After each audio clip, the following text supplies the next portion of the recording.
I work a lot with families who are interested in doing mindfulness with their children at home, especially if there's, one of the children is diagnosed with ADHD, and some families just want to bring a little more calm to their lives. So the first thing you want to always think about is, are people motivated? And that's an important piece. And usually with the benefits of mindfulness, especially for children, a lot of people are motivated, especially if there's potential to avoid medication for kids with ADHD or depression or anxiety.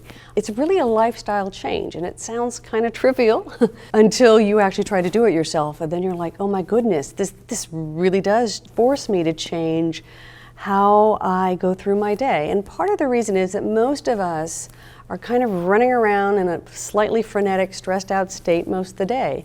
And the last thing we want to do is slow down, because you're kind of in that, once you kind of flip your lid, you don't want to slow down. You want to keep going at that pace. And so it's a difficult thing to do. You want to make sure the plan is really realistic. And one of the things I find very, very useful is you want to link mindfulness to some kind of existing regular activity. And I only ask for Monday through Friday, or whenever there's a semi-regular schedule. So, you're going to do it before you go to school or before bedtime or whatever it might be, but some regular time so that it's very clear when to do it. If you can successfully pair the mindfulness with some regular activity for 2 or 3 weeks, it does become a habit. It makes it much easier to maintain.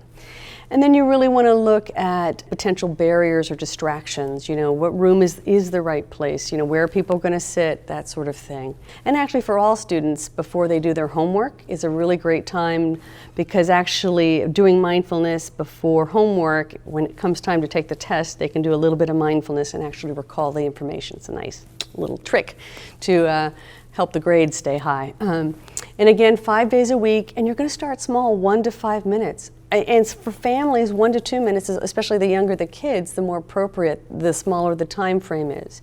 And so for some families, like literally while the car is warming up, in the garage, or before you go out the door while you're putting your shoes on, or whatever it is, where everyone can take a moment to just take 60 seconds, 2 minutes, maximum 5 minutes for a family to do the mindfulness. And generally you want to use a chime. With younger kids, they can do a sound meditation where you ring a chime that will last for 30 to 60 seconds and let each kid do the chime once, and you've got 2 to 3 minutes of meditation right there. Or you can get little timers on smartphones that allow you to manage the time. And so another thing I always look for is, this going to be another situation where the parents are nagging the kids to do something. So in which case I try to set a timer on ideally either the kid's digital device, or the kids are in charge of reminding, or there's just a timer that goes off, so everyone kind of comes together if it looks like it's good. Especially with teens, you can get some of that nagging dynamic going on. And so making sure that you consider that when you put your plan together.